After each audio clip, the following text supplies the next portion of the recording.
this year's VRBO Fiesta Bowl, which of course is part of the college football playoff.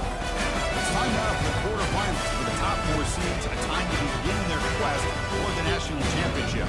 But they run into a battle-tested team already coming. The time for talking is over.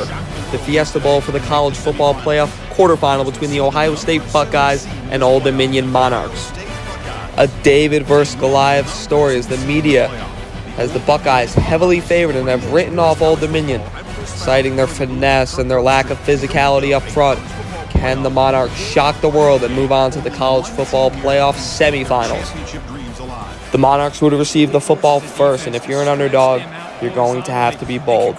Going for on 4th and 5 in their own territory, they like the look. Jet touch pass to Dante Lee, who turns it upfield just enough to evade the linebacker and get the first down. Huge play to start the game. And if you're the underdog, you want a fast start. That's exactly what Tyler Parris is going to give here. Launching downfield to TJ Lott, who catches the ball, runs under, and he's able to find his way to the end zone. And just like that, the Monarchs lead 7-0. But how would the defense fare against this high-octane offense led by Julian Sain at quarterback and James Peoples at running back, who's spitting off a man, finding his way to the second level, and he's going to take this one all the way down to about the 25-yard line. And going up tempo here, Ohio State trying to catch this defense back on their heels. They think they have the advantage. And here they're going to fake the handoff, go play action, but Julian Sain is wrapped up and dumped.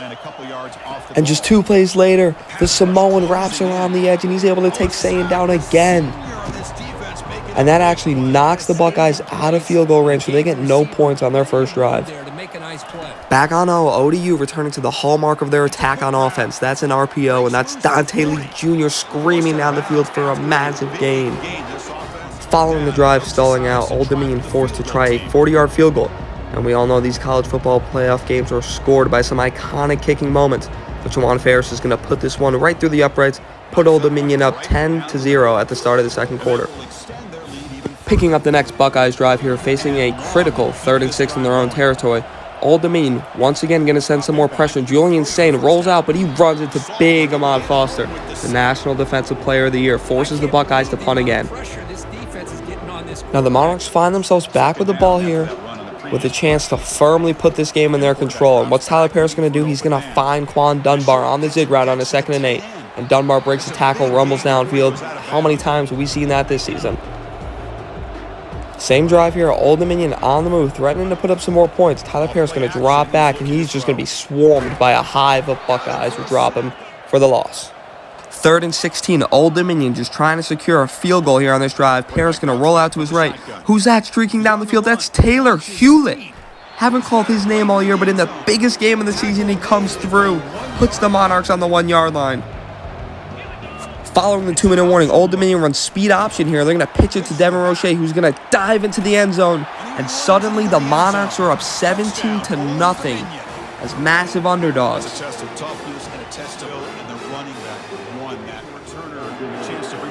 And following the touchdown, ODU up 17-0. We are showing you the kickoff, but not for reasons you may suspect, as Old Dominion is going to drop the returner inside the 10-yard line at their own 8. Buckeyes seeking an answer. They go to one of their best players. That's Carnell Tate, one of the best receivers in the country. He's going to make his man miss, and he's going to take this one all the way to the end zone to make this a 10-point ball game.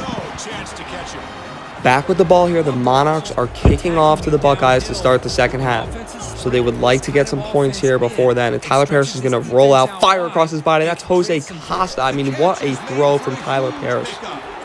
However, the drive would stall, and the Buckeyes find themselves back with the ball, trying to get some points before halftime. But this is Mario Thompson on the user interception. Makes a great play, and we go into the halftime with this one 17-7. Ohio State opening with the ball here in the second half, moving down the field, threatening to put some points on the board, and that's Julian Sain spinning out of a tackle and taking this one down inside the 10-yard line. Backed up a little bit here, Ohio State needs a score, and on 3rd and goal, what are they going to do? They're going to throw the check down, and I make a terrible tackle attempt. Shakes it off, brings it into the end zone. Touchdown Buckeyes. This one is now 17-14. And we mentioned being bold, so on 4th and 3, Old Dominion goes for it again in their own territory, and TJ Lott's going to turn it upfield, get the first down, and get some more. Take this one inside the 35. Old Dominion inside the red zone, trying to make this a 2-score game again. Who are we going to find again? It's Taylor Hewlett, once again making a massive play. Going to take this one into the end zone, score the touchdown, and ODU is back up by 10. Ensuing Buckeye drive, they're still trying to get James Peoples going, but the Samoan is not fooled. He's going to drop him for a loss of 5. And please just look at my safety here on the right side. I don't know what he's doing. He drops back 40 yards. I saw this coming the entire play. There was no one on this guy. Makes a man miss. He's going to take this one all the way to the end zone. Ohio State scores 24-21 ball game. So we go into the fourth quarter. ODU only at 3, needing a long, sustained drive that also ends in points. So what are they going to do? They're going to hand it off to their man, Devin Roche, who for the first time, seemingly all game, is able to find a crease on the right side of the field, hit the second level, and get a nice gain here, about 15 yards. Same drive here, massive third down. Old Dominion slowly but surely inching their way downfield, chewing clock. They need this conversion to keep the clock moving. Who are they going to find? It's Quan Dunbar on the zig route, who gets the first down and moves the chains. Yet again, another critical third down. Clock is down to 2 minutes, 30 seconds here. Old Dominion needs a first down to move the clock and score. And what are they going to do? They're going to run an RPO here, and they're going to find Quan Dunbar yet again. Gets past the defender, gets the first down, keeps the chains moving, and more importantly, the clock. And then on the very next play, who was it going to be but Quan Dunbar? Taps the toes, puts ODU up 10. There's 1:30 left. Old Dominion can taste it. But the Buckeyes can score and score quick. So the Monarchs need to stop here on defense, and he's looking for Carnell Tate, and that one's picked off. That's Mario Thompson. Makes the play of the season, picking the ball off. The Buckeyes still have 2 timeouts left, so Old Dominion's going to need a couple first downs here if they want to slay the Dragon. And what are they going to do? They're going to run another RPO and find Dante Lee Jr. yet again, streaking up the field on a 1st and 20. Dante Lee Jr. moves the chains and gets inside the red zone. And that would do it, folks. Old Dominion knocks off Ohio State, counted out, written off, disregarded. The Old Dominion Monarchs walk into Glendale, Arizona, and shock the world. So despite the criticism, Old Dominion is able to prove to the world that they are no fluke. Tyler Parris shows the entire country exactly why he lifted the Heisman in New York City.